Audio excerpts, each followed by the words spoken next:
Bueno, el tema que me toca en esta mañana, aunque ya se me había adelantado por ahí un poquito la diapositiva, van a ver ahí el título en pantalla, y se ha estado siguiendo una serie de mensajes que van enfocados a que nuestra vida, ya sea que seamos hombres o mujeres, vaya perfeccionándose, porque es la promesa del Espíritu Santo, que Él a ninguno de nosotros Él nos dejaría inconcluso, sino que nos llevaría a alcanzar la estatura de la plenitud de Cristo, es decir, que seamos hombres y mujeres perfectos, y no que no nos equivoquemos, sino que vivamos en ese estado de santidad, en ese estado de perfección, en el que queremos perfeccionarnos cada día.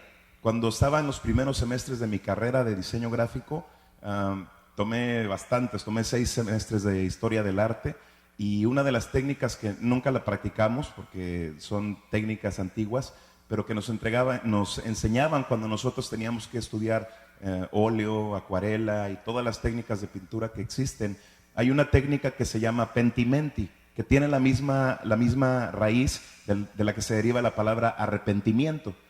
Y esa palabra significa que o esa técnica implicaba que cuando un artista tenía una parte del cuadro terminada, según él, y después conforme seguía avanzando en la obra, había algo ahí que ya como que no le gustaba tanto, o sentía que necesitaba hacer un cambio para perfeccionarla y llevarla todavía a un nivel más alto. Entonces él podía pintar, el óleo es una de las técnicas que permite eso, pintar encima de lo que ya estaba pintado y hacer un retoque, sin que se dañe la pintura, por la calidad de los materiales que se utilizan. Entonces, una de las obras que tiene esa técnica, por ejemplo, es la Mona Lisa, que se ha hablado, o la Gioconda, que es realmente su nombre original, pintada por Leonardo da Vinci, y se ha hablado de que es una de las obras que tienen más perfección a nivel simétrico en el rostro de la mujer que estaba representada en ese retrato. Y cuando han hecho estudios profundos de la pintura con rayos X, con otro tipo de técnicas y otro tipo de luces que al ojo humano escapan todos esos detalles, se ha visto que debajo de las capas superficiales de pintura, donde está la obra tal como nosotros la conocemos, hay algunas otras cosas que el pintor había puesto, pero después decidió que no eran importantes y puso pintura sobre ellas. Y rasgos que estaban en el rostro de la mujer que no eran tan halagadores, él con la pintura se encargó de cubrirlos y de disfrazarlos para que la obra quedara tan perfecta como nosotros la conocemos hoy. Y eso es un poquito lo que Dios hace también con nosotros. Nosotros alcanzamos niveles de perfección en los cuales estamos bien, estamos caminando con el Señor, pero Dios nos impulsa, nos motiva y nos dice, ¿sabes qué? Un poquito más, se puede un poquito más, puedes hacerlo todavía mejor, puedes perfeccionarte aún más en esto. Yo he escuchado a algunas de ustedes durante años predicar en este mismo púlpito y he visto cómo han ido avanzando, y a veces algunas de ustedes dieron mensajes de 10 minutos, 15 minutos la primera vez que predicaron porque los nervios las traicionaron, y ahora ya hay que pedirles el micrófono y ponerles música para que vayan viendo que ya se tiene que ir terminando la predicación, porque estamos todos en ese proceso de perfeccionamiento. Y una de las cosas de las cuales el Señor nos quiere hablar en esta mañana es de este punto, la preocupación, lo que usted está viendo ahí en la pantalla. Un médico y psicólogo cristiano escribió: vivir libre de la preocupación es una elección. Quiere decir que es una decisión que cada uno de nosotros puede tomar libremente. Uno de los regalos más grandes que Dios le dio al ser humano es el libre albedrío. Y eso quiere decir que podemos decidir si hacemos algo o no lo hacemos, si nos conviene hacerlo o si no nos conviene. Tenemos esa capacidad, es un regalo de Dios.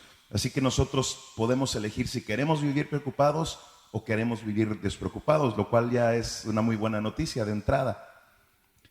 Vivir libre de preocupación es una elección, pero ¿será posible que una mujer, un hombre, una familia en pleno siglo XXI en los Estados Unidos, con la situación económica en la que estamos, con pandillas en la calle, con redadas de migración, con tantas cosas que surgen todos los años, casi cada año hay algo, una crisis mundial que promete que va a acabar con la humanidad? Hace un año y medio era la famosa gripe H1N1 y se decía que eso ya había alcanzado niveles de pandemia, que si se extendía a nivel mundial y no se alcanzaba a controlar, no se sabía qué iba a ser cuál iba a ser el destino de la humanidad, si la humanidad iba a sobrevivir una pandemia de ese estilo. Años atrás, usted se acuerda de la gripe aviaria, también, características muy similares. Gracias a Dios se han podido tener avances un poco en lo que es el control del virus de inmunodeficiencia adquirida, que conocemos más comúnmente como el SIDA. Pero hace algunos años se hablaba de que iba a ser una enfermedad que iba a barrer con la humanidad de la faz de la tierra. Y todo eso son cosas que no se escapan del control de Dios. No son cosas que de repente Dios está en sí y dice, ay, ¿qué pasó ahí? ¿Y a qué horas eso ocurrió? No me había dado cuenta. Eso no le pasa a Dios. A Dios no es como nosotros, que se nos queman los frijoles y nos queda duro el pollo, y eso no le pasa a Dios. A Dios nada se le sale de control. Cuando el hombre y la mujer pecaron, y que nosotros leemos en la Escritura que Dios le dice a Adán, Adán, ¿dónde estás? ¿Y qué fue lo que pasó? ¿Y qué fue lo que hiciste? No es que Dios se sorprendió, Dios ya sabía lo que iba a pasar. Dios sabía que Adán iba a tomar esas decisiones aún desde antes que lo formara. A Dios no se le escapó nada de las manos, pero Dios ya tenía un plan. Nosotros como padres, la mayoría que ya tenemos hijos aquí, sabemos que si nosotros no tenemos un plan para nuestros hijos durante el día, ellos van a hacer su propio plan. Y créame, a veces esos planes no salen tan bien como nosotros quisiéramos. Entonces siempre es mejor que nosotros tengamos un plan. A pesar de cómo veamos nosotros la situación en la actualidad, se puede vivir una vida sin preocupación. Se puede tener una vida si nosotros ponemos nuestra esperanza en las promesas que Dios nos ha dado. Si recordamos que, como dice la Escritura, Él tiene cerca de nosotros pensamientos de paz y no del mal, para darnos el fin que esperamos. Vamos a ver un poquito la definición de lo que es precisamente la preocupación. Si ven que me preocupo yo, es por el control remoto, que a veces como que no llega bien allá atrás. En la Biblia la palabra preocupación generalmente se traduce como afán o ansiedad.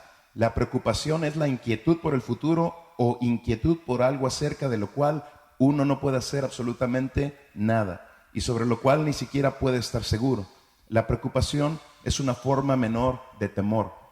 Usted ha leído alguna vez en la Escritura que Dios nos habla y nos dice, ¿saben qué? Lo estoy parafraseando, no se preocupen, no lleven su preocupación a un extremo más allá de lo que lo deben hacer, porque cada día lleva consigo su propia preocupación. Por supuesto, nosotros tenemos que planear, ahorita mismo se están haciendo planes para el Community Fiesta que viene en unos cuantos meses, porque no podemos hacer algunas cosas así como salgan y al aventón, en días ya. Y eso se tiene que planear. Pero cuando nosotros nos estamos preocupando que, híjole, ¿y qué pasará la próxima semana? Y si me enfermo y no puedo ir a trabajar, y si el niño se me enferma y me tengo que quedar a cuidarlo y de todos modos no puedo ir a trabajar tampoco, y qué va a pasar y necesito cubrir este pago.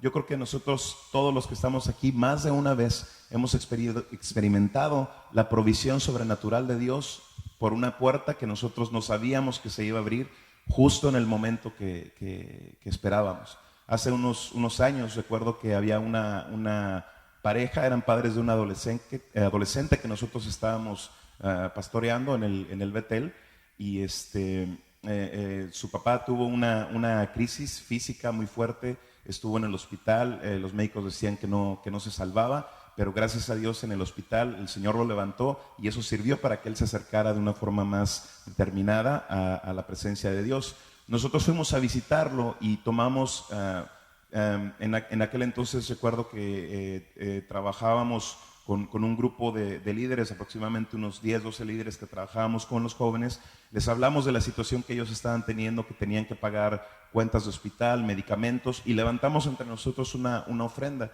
Era una cantidad, no la recuerdo específica, pero alrededor de $320, lo que nosotros levantamos, y los fuimos a visitar a su casa.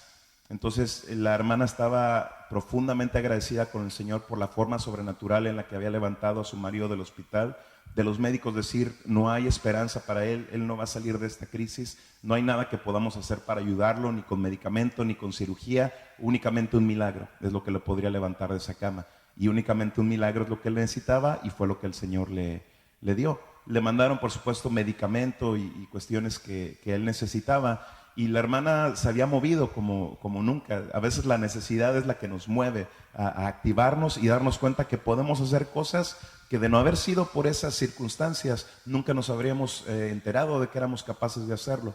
Si David no hubiese tenido a Goliat ahí en medio de un campo grande desafiando a todos los escuadrones de Israel, si él no hubiese tenido ese problema, ese gigante, jamás se habría dado cuenta de que dentro de sí él tenía la capacidad para matar gigantes, para derrotarlos y para salir en medio de cualquier circunstancia airoso. Y en medio de esa circunstancia la hermana se levantó, empezó a trabajar, empezó a vender cosas por aquí, por allá, y dijo: me está yendo bien, me está yendo mucho mejor de lo que nos estaba yendo cuando yo trabajaba y mi esposo trabajaba. Pero en todo ese afán, cuando nosotros llegamos a visitarla, le dijimos: hermana, quisimos traerles de parte de la iglesia y de parte del grupo de jóvenes una ofrenda. Pero antes de nosotros decirle eso, ella nos estaba diciendo que cómo le agradecía a Dios todo lo que había hecho y que aún los gastos estaban siendo suplidos, y nos dijo: lo único que me falta por cubrir, y yo sé que Dios lo va a hacer, es una cantidad de $320 para cubrir el medicamento que me falta. Y yo iba con Mari, creo que todavía ni siquiera éramos novios en ese entonces, pero estábamos trabajando juntos en ese Betel. A los dos se nos llenaron los ojos de lágrimas porque era la misma cantidad que nosotros llevábamos para entregarle. Entonces, aún nosotros sin saberlo, sin nosotros ponernos de acuerdo con nadie, sin hacer llamadas, pero la llamada la hizo el Señor en el corazón de cada uno de los que participamos en esa ofrenda, para cubrir esa necesidad, una puerta que se abrió para suplir una necesidad que ella estaba teniendo. Era una necesidad real, era una necesidad apremiante, y Dios se glorificó, y nosotros nos sentimos súper contentos de ser parte de eso, ser parte de una bendición. Hay preocupaciones que son reales, pero hay preocupaciones que están en nuestra mente, y la palabra preocupación, si usted la parte, el pre, usted sabe que significa antes de.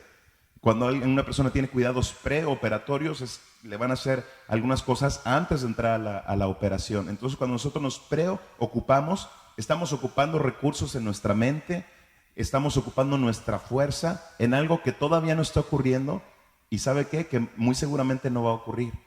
Nosotros nos estamos desgastando sin saber si algo va a venir a nosotros. Hubo algo que me llamó mucho la atención cuando yo lo vi, y hablaba de que una persona se dedicó a hacer gráficas exactas de los niveles de preocupación que había en nuestra vida y qué tanto porcentaje nosotros le dábamos a factores específicos. Y él encontró que un 40% de las cosas que nos preocupan a nosotros, que es esta sección que está aquí, ya no veo mi señalador, esta sección aquí en rojo, es el 40%, son cosas que no ocurren, que nunca pasan. Por ejemplo, la gente que vive en California, desde que yo tengo memoria, y el viernes pasado cumplí 36 años, para gloria de Dios.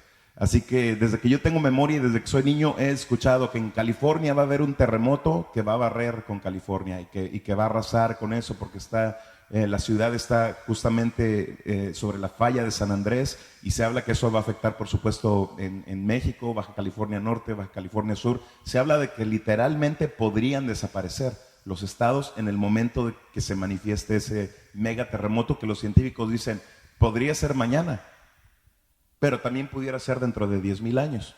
Eso es lo que ellos dicen, o sea, bastante exacto, ¿no? El cálculo. Dice, sí, podría ser mañana su vida podría acabarse. Y la gente está: ay, mañana mi vida podría acabarse. Y no me casé, Señor, y no tuve hijos, ¿y qué va a pasar? Bueno, pero podría ser también dentro de 10,000 años. ¿Y sabe cuál es el problema? Que nosotros preferimos creer que puede ser mañana. Puede ser mañana el día que yo pierda todo, que pierda la casa, que pierda mi carro, que pierda el trabajo. Y vivimos así, preocupándonos por cosas que no van a suceder. Hay gente que nunca viaja, por ejemplo, en avión, porque dice: no, es que yo he visto que los aviones se caen y eso es una tragedia. ¿Sabe que viajar por vía aérea, que viajar en avión es estadísticamente el método más seguro de viaje? ¿Por qué? Porque de todos los vuelos que hay y todos los pasajeros, los millones de pasajeros que se transportan día por día en un aeroplano, en un avión, es muchísimo menos el porcentaje de accidentes que, por ejemplo, accidentes como por el que estábamos orando, por la hermana Victoria, tuvo únicamente una llanta ponchada, pero a veces una llanta ponchada en el freeway hace que uno no pueda controlar el automóvil y se impacta a veces uno con otro automóvil que no tenía ninguna falla mecánica, pero no estuvo en sus manos y una persona lo impactó. ¿Cuánta gente no ha perdido la vida, aunque ellos no tomaban, vivían una vida excelente, pero madres, hijos han perdido la vida por causa de un conductor borracho, por causa de un chofer que iba en un camión enorme y se quedó dormido porque llevaba no sé cuántas horas conduciendo? Pero a veces si nosotros decidimos preocuparnos de todas esas cosas, no vamos a hacer nada. De todo ese 100% que ustedes ven ahí en la gráfica, únicamente vamos a llegar a ese punto, pero ese 40% son cosas que nunca pasan y nunca nos van a ocurrir en la vida. El 30% de nuestras preocupaciones son por cosas que ya pasaron, ya están en el pasado, ya se acabaron. Y nos están quitando la paz, nos están quitando el sueño, porque es que ¿qué va a pasar? Si me pasa lo mismo otra vez. Ya una vez mi esposo me engañó, yo lo perdoné y el Señor lo restauró, pero ¿qué va a pasar si vuelve a hacer lo mismo? ¿Qué pasaría con mi matrimonio? ¿Sería yo capaz de perdonarlo nuevamente? ¿Sería nuestra familia capaz de soportar ese impacto? ¿Y qué es lo que va a pasar? Porque mi abuelita dice que gallina que come huevos aunque le quemen el pico, y los hombres todos son iguales, y a mi comadre Tencha le pasó lo mismo, y yo la vi, pobrecita, lo que sufrió, y yo no quiero pasar por lo mismo. Y todo eso ya está en el pasado, pero nosotros decidimos tenerlo aquí al lado, esa preocupación, ese dolor, ese trauma, queremos traerlo aquí agarradito, decir, no, es que este es mi problema, es lo que me tocó vivir, esta es mi cruz, la cruz que el Señor me mandó. Y fíjese, de todo esto estamos hablando ya de un 70%, que son las cosas que nos preocupan y que no nos tendrían que preocupar. Uno, porque el 30% ya pasó y el 40% nunca nos va a pasar. Ahora, vamos más adelante. El 12%, que es esa sección que está en amarillo en la parte de arriba, son preocupaciones innecesarias de salud. ¿Sabe usted lo que es un hipocondríaco? Un hipocondríaco es una persona que escucha los síntomas de una enfermedad y los empieza a sentir en su cuerpo. Y le dice, ¿sabes qué? Es que apenas estoy saliendo, otro poquito y no la cuento, porque la semana pasada me pasaba que sudaba frío, pero de repente me venía así como que un calorón y un escalofrío que me corría por la espalda, y usted le está contando y lo ve así como que, ay. Y de repente un hormigueo así en el brazo, se me paraban así todos los pelitos, y de repente una comezón por todo el cuerpo, y yo estornudaba incontrolablemente, y unas verrugas que me salieron detrás de la pierna, y usted la ve al otro día y está la pobre, ya todos los síntomas que usted le dio, ella tiene la enfermedad. Jura que siente que se muere, que le dan los escalofríos, que le salió la verruga, no se alcanza a ver, pero ella jura que ella tiene ahí. Y eso es un hipocondríaco, una persona que aprende de una enfermedad y empieza a desarrollar los síntomas. Es algo real. Empiezan a desarrollar síntomas reales, les empieza a subir la temperatura. Nosotros normalmente no tenemos control sobre nuestro cuerpo de esa manera. Aún la fiebre, ¿usted sabe que es una bendición la fiebre? Cuando usted tiene fiebre, es su cuerpo que está reparándose, que está trabajando a marchas forzadas para sacar esa enfermedad de su cuerpo. Por eso cuando la gente tiene gripa dice, no, de una vez voy a sudar la gripe y adiós con la infección. Eso es bueno, es una bendición. Son formas que Dios prevé en nuestro cuerpo para que nosotros podamos sacar de nosotros lo que nos está haciendo daño. Y la preocupación, créame, nos convendría aprender a sudarla y sacarla fuera de nuestro cuerpo. Ese 10% que usted ve ahí en verde, ese pedacito ahí, es la autolástima o nuestra baja autoestima y preocupaciones vanas. Es decir, cosas por las que no valdría la pena preocuparse, pero que nosotros las tenemos ahí como que, híjole, y si sí me pasa esto. Quizás suena un poquito parecido a las cosas que nunca nos van a pasar o al 30% de los eventos pasados, pero son cosas que tienen que ver con nosotros. Y a veces nosotros pensamos que nadie nos quiere, que no nos toman en cuenta, que no tienen planes. A veces nosotros pensamos que ni siquiera Dios tiene planes para nosotros. No, pero es que yo no sé predicar, yo no sé hablar, yo me equivoco toda, empiezo predicando de Abraham y termino en Jonás, y se me confunden los nombres y los versículos los hago todos bolas, y siempre ando mandando a una persona a un pasaje bíblico y no hay nada ahí de lo que yo iba a predicar, y puras vergüenzas, mejor que no me pongan porque yo no sirvo para nada. Son preocupaciones vanas que si nosotros las abrazamos y la seguimos mirando, van a ser como una barrera que está delante de nosotros y no nos van a dejar caminar. No nos van a permitir alcanzar el potencial que el Señor tiene para cada uno de nosotros. Y por último, esa pequeña área que ustedes ven separada de la gráfica en azul y que es apenas el 8%, es la cantidad de preocupaciones reales que nosotros deberíamos de tener. Usted ha leído en la Escritura que aquel que se siente trabajado y cargado, venga al Señor y Él lo va a hacer descansar. Y nos dice el Señor, tomen mi yugo, que es fácil, y mi carga, que es ligera. Yo les hago una pregunta así, no me la tienen que contestar, no levante la mano ni nada. Yo sé que todos en algún momento de nuestra vida nos ha pasado. ¿Alguna vez se le ha hecho un poquito pesado, gravoso, difícil dar su diezmo? Porque dice, ay Señor, es que tengo que dar mi diezmo y es justo casi la misma cantidad que yo tengo que cubrir de tal o cual cuenta, que ya la tengo atrasada y lo tendría que pagar. Ay Señor, pues te voy a creer a ti, Señor, pero por favor, mira, mueve tu mano de poder o algo. Yo recuerdo cuando nosotros nos convertimos al Señor en el año 85, cuando apenas el Señor nos estaba enseñando algunas cosas, a mi mamá le enseñaron acerca del diezmo. Y ella decía, pues, es que la Biblia lo dice, pero no sé, Señor, yo tengo mis dudas. Es que si yo utilizara ese dinero para ir de compras, yo podría comprar tantos kilos de carne, podría comprar tantas botellas de aceite, podría comprar frijol, podría comprar arroz, podría comprar todo. Ella le hizo su lista al Señor, así detallada. Señor, mira, y con los más el IVA y los impuestos, y todo, sería esto, Señor, mira, es mi diezmo. Y esa era su preocupación. El primer día que él dio su diezmo, las que son de México quizás se acuerden de eso. Había una tienda que ni siquiera sé ya si existe todavía, las tiendas Aurrera, que hace muchos años tenían una promoción que tenían como una pequeña tómbola ahí en la caja. Y cuando uno iba a pagar, apretaba un botoncito y caía una caniquita. Dependiendo del color de la canica, usted tenía un descuento. Pero había una canica en particular, que había una nada más dentro de toda la tómbola, que si le salía esa canica, su cuenta era gratis. Entonces, mi mamá ya ha dado su diezmo en esa semana y ya le había hecho su lista al Señor de todo lo que podría haber comparado con el diezmo. Y cuando fuimos a pagar, llevaba sus no sé cuántos kilos de carne, sus 2 botellas de aceite, su arroz, su frijol y todo. Y cuando llegó a pagar, presiona el botoncito y le sale la caniquita que no tenía que pagar absolutamente nada. El Señor le está diciendo, ¿sabes qué? Si tú tienes cuidado de las cosas que yo te ordeno, de lo que yo te mando, yo voy a tener cuidado de ti. Tú únicamente cumple conmigo, tú únicamente sé obediente a mi palabra y yo me encargo de todo lo demás. Ella casi llorando ahí, la cajera así como que, señora, ¿por qué llora? Si no va a pagar nada. Si tuviera que pagar el doble, él sí le entendería que estuviera llorando.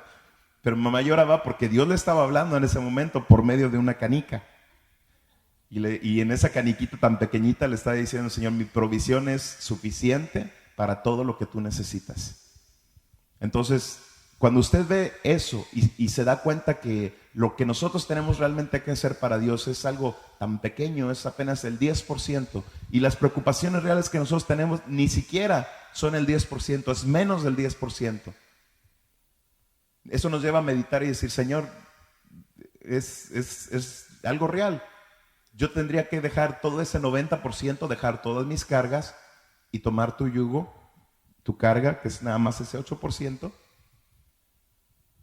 y vivir más descansado, vivir más feliz, vivir menos preocupado. Medite un poquito en eso, vea toda esa gráfica y vaya usted ubicando más o menos dónde están sus preocupaciones. Se preocupa por cosas que le pasaron, por cosas que quizá nunca le van a pasar.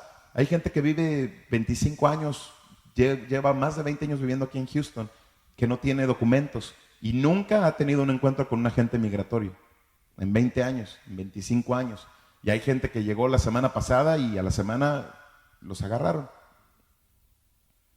Porque no es realmente de qué tan precavido sea una persona, es realmente que el Señor está en control de todas las cosas. Entonces no se preocupe, el domingo el Señor nos daba una palabra y nos decía, no te preocupes por ninguna otra cosa porque yo estoy contigo, tu ciudadanía está en el reino de los cielos y yo tengo cuidado de todas las cosas.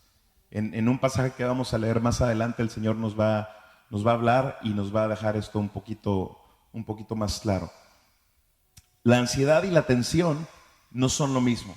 Son muy parecidos, pero tienen diferencias muy importantes. Hace unos años se hizo una lista y varios médicos, psicólogos, terapeutas añadieron a varios eventos que ocurren en la vida, les añadieron un valor numérico. Y dijeron, bueno, una persona que atraviesa por este problema, el nivel de tensión y de estrés, el nivel de trauma que genera en su vida, tendría este número. Y ellos agregaban que una persona que acumulara más de 200 puntos de tensión durante el año era inevitablemente una persona que iba a tener problemas físicos, una persona que iba a empezar a experimentar insomnio, una persona que iba a pasar quizá por una depresión, porque esos eventos eran eventos que generaban bastante tensión en la vida. Y vamos a ver el número que ellos le agregaban. Iban desde 100, que era el máximo, por la muerte de un cónyuge, hasta el 11%, que era, o el número 11, que era un delito legal menor. Los investigadores concluyeron entonces que al sumar 200 puntos, la persona iba a entrar en crisis. Y vamos a ver la lista tal como ellos la concibieron.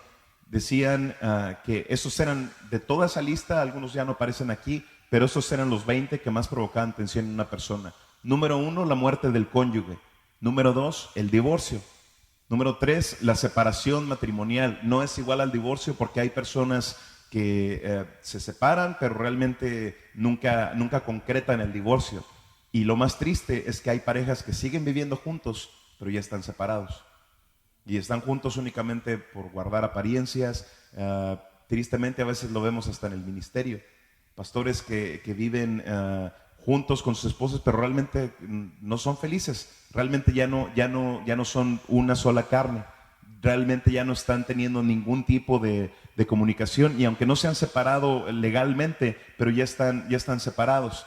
Caer preso en prisión, la número 4. Número 5, la muerte de un familiar cercano. Después, una enfermedad o tener una herida personal que genere secuelas en el cuerpo. Y me llamó mucho la atención, ve usted ahí la número que es número 8, contraer matrimonio.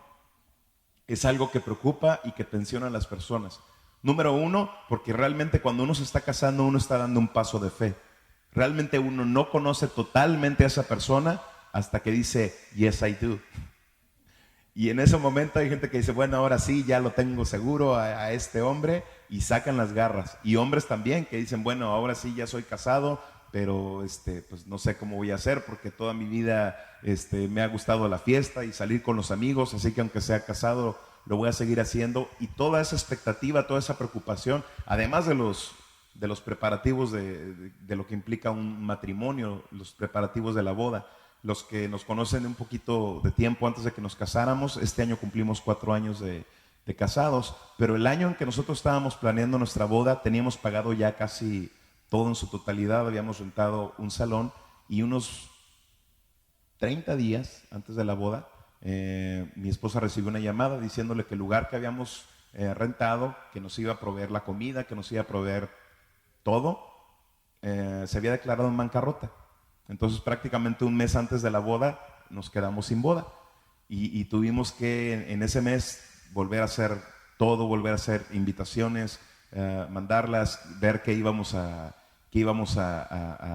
comer ese día, qué es lo que se iba a hacer, todos los cambios que implicaba ahora el cambio de lugar para la boda. Y todo eso generó cuestiones de tensión y de estrés entre nosotros que fueron importantes porque de repente, imagínese usted tener casi todo listo, tener casi un año planeando una boda y de repente en un mes tener que hacer todo el trabajo de un año. Entonces llegó un momento en el que sí tuvimos discusiones, sí tuvimos peleas, sí tuvimos roces que nos hicieron sacar chispas, pero hubo un momento en el que Dios nos abrió los ojos y nos dimos cuenta que un matrimonio realmente es una celebración en la cual nosotros invitamos a Dios para que esté con nosotros, no únicamente en el día de la boda, porque ese es el error de muchas parejas. Se preocupan y se preparan para el día de la boda, pero no se preparan para el matrimonio. Entonces, el día de la boda es un día, es una fiesta, es una celebración, pero lo importante es que Dios permanezca en medio de los dos después de la boda y durante todo el matrimonio. Y cuando nosotros nos dimos cuenta de eso, todo lo demás se hizo fácil. Y pudimos quitarnos el 90% de cosas que nos preocupaban y enfocarnos en el 8% de asuntos que nosotros podíamos resolver. Le dijimos, Señor, si lo importante es que tú vas a estar con nosotros en ese día y que vas a estar con nosotros el resto de nuestro matrimonio, Nos podríamos casar en cualquier parque público y darle sandwichitos a la gente y sentarnos ahí en el pasto y comer todos bien rico y pasarnos un día espectacular. Pero ¿sabe qué? Cuando nosotros caímos en cuenta de eso y dejamos la preocupación que no nos iba a traer nada bueno, nos enfocamos en lo que teníamos que hacer, el Señor nos regaló nuestra boda. Quizá mejor de la que nosotros hubiésemos tenido, quizá mejor de la que nosotros hubiésemos pagado. Hubo gente ese mismo día que llegaron y nos dieron una ofrenda, nos bendijeron, gente que nosotros habíamos contratado para la comida, que hasta la comida nos ofrendaron, bendición tras bendición, tras bendición, tras bendición. Esa boda fue un milagro y nosotros lo pudimos disfrutar porque nos despreocupamos de lo que no podíamos alcanzar. De ser despedidos del trabajo genera gran tensión emocional. La reconciliación matrimonial, aunque no lo crea, también genera tensión. ¿Por qué? Porque reconciliarse significa perdonar y estar dispuesto a olvidar. Y estar dispuesto a decir, híjole, pero es que yo tenía ahora esto en contra de él, que toda la vida se le iba a poder echar en cara. Acuérdate aquella vez que tú le echaste ojos a esa mujer pérfida y descarada que delante de mí y de tus hijos nos hizo esa escenita, y dice, híjole, y renunciar a eso y no poder echárselo en cara ahora ya nunca más, y además ahora la duda de, ¿y si lo vuelve a hacer? Y si después de esa viene otra situación, si atravesamos por una crisis, todo eso, estar en ese momento de decidir perdono o no perdono, nos mete en un tremendo desgaste emocional. Jubilarse, hay gente que lo ve como el sueño dorado, retirarse y ya dejar de trabajar, al fin empezar a disfrutar de los hijos, de la casa. Pero ¿y qué va a pasar ahora con mi ahorro para el retiro? ¿Y si no es suficiente? Y yo tenía planeado vivir, no sé, quizás hasta los 80, pero ¿y si el Señor se le antoja dejarme aquí hasta los 120? ¿De qué voy a vivir ahora esos otros 40 años? Y mis hijos que de repente tienen problemas, ¿será que los voy a poder ayudar económicamente? Y si me da alguna enfermedad, que ya no hay nadie que me cuide, si mi esposo muere antes que yo, si mis hijos pasa algo, se van a otro país y me dejan, se van a vivir a otro estado, y yo qué voy a hacer solo o sola. Son preocupaciones que nos tienen ahí, y lo que habíamos visto en algún momento como nuestra meta, nuestro sueño de jubilarnos y retirarnos, ahora se convierte en una preocupación. ¿Qué va a pasar el día que me retire? ¿Qué va a pasar si de repente hay otra crisis mundial, económica, y pierdo mis ahorros para el retiro, como a mucha gente le pasó hace un par de años? La enfermedad de un familiar cercano. A veces no sabemos cómo funcionará en nuestra familia si tuviésemos que estar ahora cuidando de una persona que requiere de cuidados especiales, terapias, gastos, medicamento, y todo eso nos pone en mucha tensión. Un embarazo, a pesar de que hay expectativa, pero siempre el embarazo a la mujer le preocupa que el niño venga bien, que no vaya a tener ningún tipo de enfermedad, que ella pueda tener un embarazo no tan complicado. En el caso de mi esposa a ella nunca se le fueron los ascos desde que se embarazó hasta que terminó. Y tenía que tomar un medicamento que costaba como $600 al mes, el medicamento para el embarazo, pero el Señor se ocupó de todo, de suplir, de cubrir. Gracias a Dios, porque no nos tuvimos que preocupar de eso. Y el niño, porque era grande, los que conocen a mi niño, tiene un año y 4 meses y está como de este tamaño más o menos. Entonces es un niño bastante grande, pesó casi 10 libras cuando nació. Entonces él estaba tan grandecito, y mi esposa, ustedes la conocen, que es todavía delgadita. Después yo edito esa predicación para que no escuche el era. Mi esposa preciosa, que es delgadita, el niño estaba tan grande que no pudo voltearse, no pudo encontrar su forma para estar ya de cabecita, listo para nacer normal. Y ella estaba preocupada por eso, porque su ilusión era ella decía, yo quiero tener mi hijo sin anestesia, no, yo soy mujer y le voy a echar todas las ganas. Y yo así como que, ajá, bueno, ya ahí voy a estar ese día, ¿no? A lo mejor me quedo sin brazo, que me esté ya ahí agarrando el día del parto, pero bueno. Cuando el doctor le dijo, ¿sabes qué? Mi hija, yo sé que tú te querías aliviar así, pero no va a poder ser porque el niño no se acomodó. Él trató de ver si había forma de ayudarlo para que se pudiera voltear. Le dijo, tu niño viene muy grande, no se va a poder voltear, te tenemos que programar cesárea. Y ella estaba preocupada porque obviamente pues cesárea involucra cosas para las que uno no está preparado, ¿no? Anestesia, la recuperación es más larga, el dolor, por supuesto, de la operación. Pero cuando llegó el momento y nosotros entendíamos que Dios de cualquier modo se iba a glorificar, empezamos a ver lo bueno que venía con todo eso. Que cuando usted está esperando normal, un alumbramiento normal, sabe que las últimas 2, 3 semanas, en cualquier momento, y si se me rompe la fuente, y si estoy en un lugar público, y si estoy en la iglesia, ¿qué va a pasar ahí de repente que se me rompa la fuente? ¿Y qué hago? ¿Me salgo corriendo? ¿Me voy así como que de ladito, que nadie se dé cuenta? Si estamos manejando, si estamos en un lugar público o algo, 1500 preocupaciones que le vienen a la mente.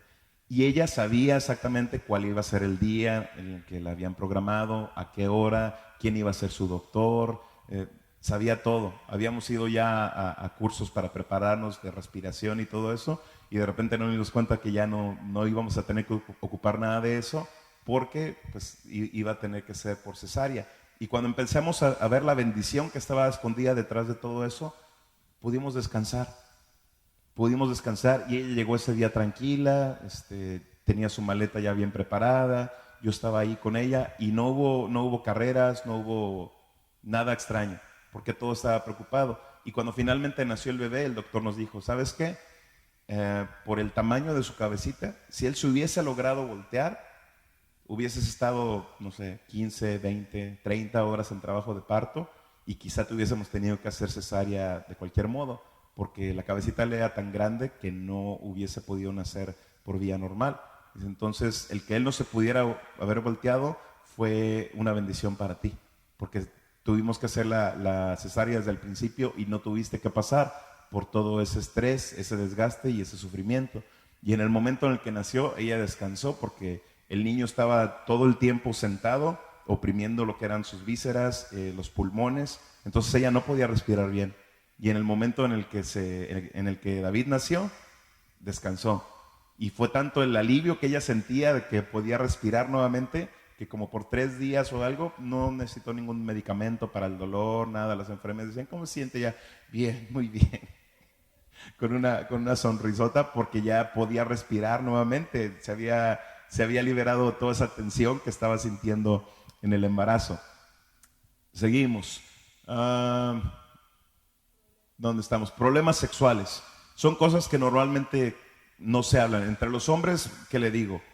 Un hombre normalmente cuando tiene algún tipo de problema en la intimidad, no lo habla con nadie. No lo habla con... la mujer se entera porque pues es algo obvio, ¿no? Es su compañera y se da cuenta de que algo está pasando. Quizá una disminución en el apetito sexual.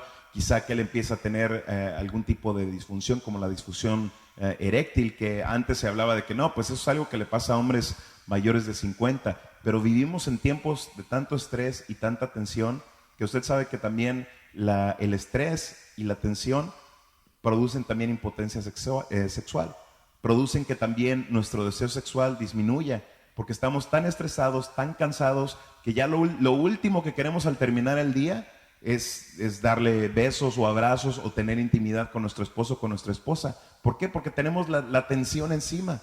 No queremos nada, no queremos que nos hable, no queremos que nos toque, no queremos nada. Pero de esas cosas casi no hablamos. No las hablamos entre nuestra familia, no las hablamos entre conocidos. Y estoy hablando un poquito más de los hombres. Yo sé que las mujeres son un poquito más abiertas y cuentan sus cosas con más confianza con quienes saben que pueden tener confianza.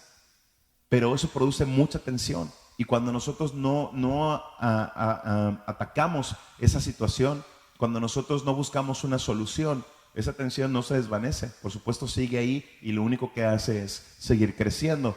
Cuando hay reajustes en el trabajo, que la persona que estaba debajo de usted de repente la promovieron y está encima de usted, y ahora es su manager, aunque acababa casi de entrar, y usted dice, yo tengo 5 años en este trabajo y ganando lo mismo, estoy siempre puntual, soy la más responsable, y de repente ponen a alguien únicamente porque era conocido del dueño o lo que sea.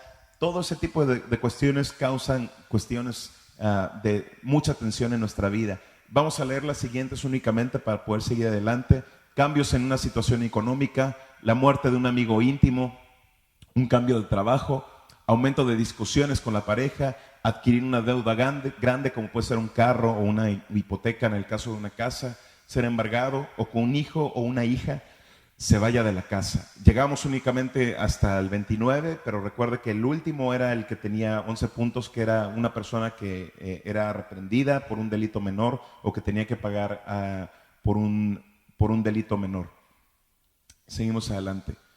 Viendo todo esto, ¿cómo se califica usted? ¿Cuántos puntos de tensión de los que vimos ahorita tiene en su vida? Quizás está experimentando por cosas en su trabajo, cuestiones dentro de sus planes, que se da cuenta que sus hijos están por irse porque se van a graduar de la preparatoria y están buscando universidad.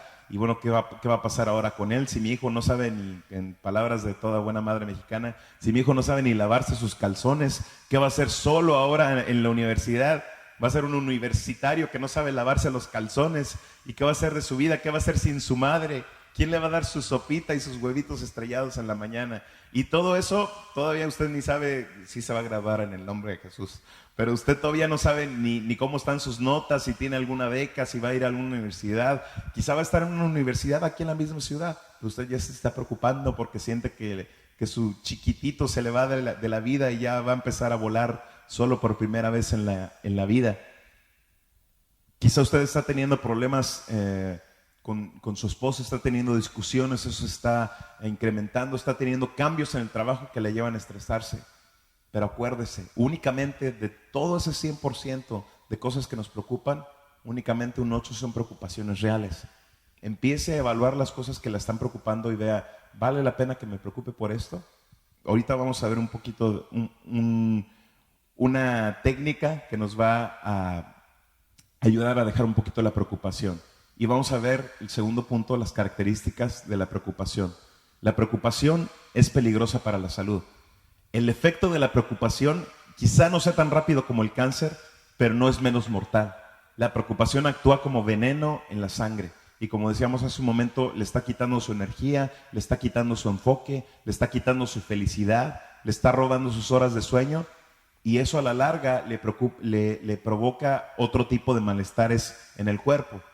El doctor W.C. Álvarez, especialista gastrónomo de la Clínica Mayo, dice: el 80% de los desórdenes estomacales que llegan a la clínica no son orgánicos, sino funcionales. La mayoría de nuestras enfermedades son el resultado de la preocupación y el temor.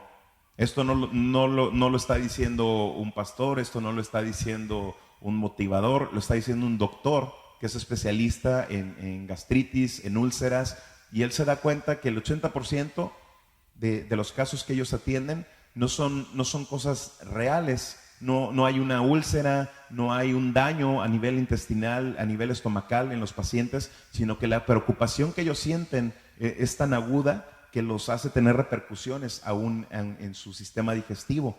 El mismo doctor Mayo, que es el fundador y el director de la clínica, afirmó: la preocupación afecta la circulación, el corazón, las glándulas, todo el sistema nervioso y afecta rotundamente la salud.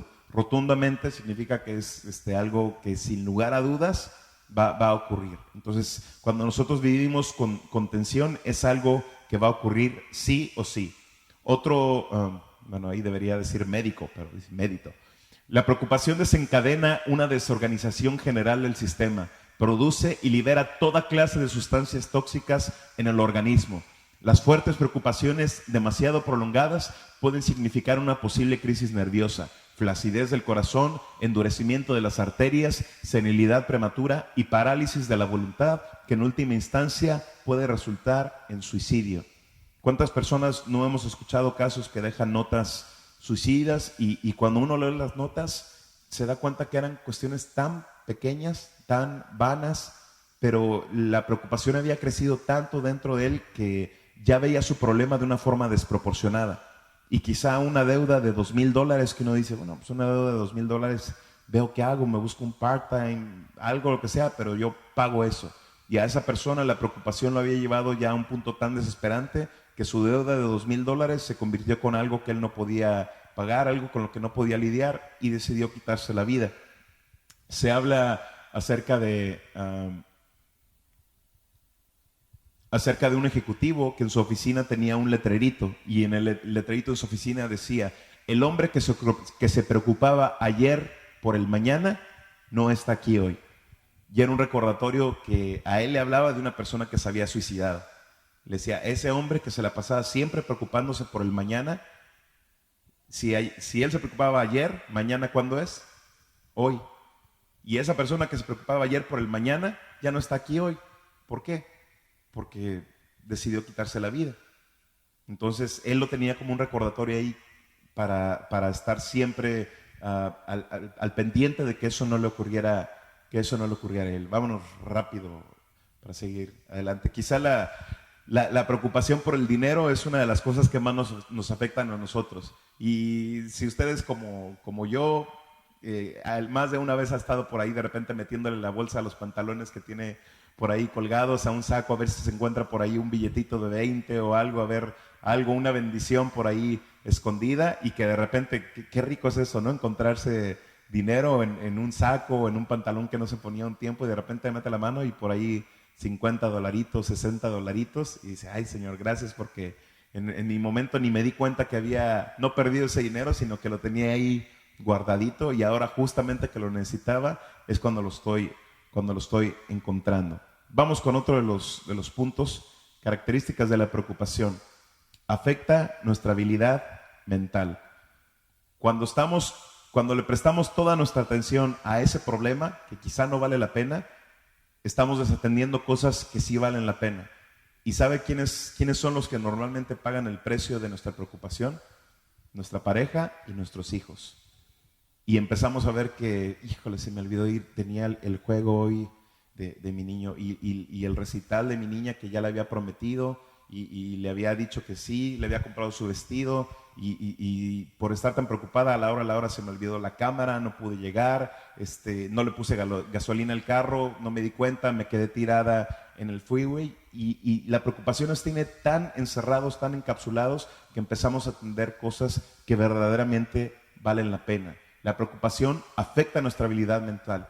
Una empresa descubrió que de cada 10 empleados y de casos de ineficiencia que se daban con esos empleados, 9 de ellos se debían a la preocupación.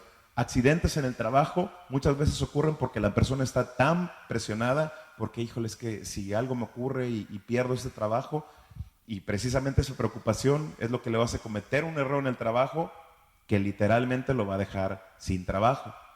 El domingo el Señor nos daba también un versículo que nos recordaba eso. Nos decía, el impío huye sin que nadie lo persiga, pero el justo está confiado como un león.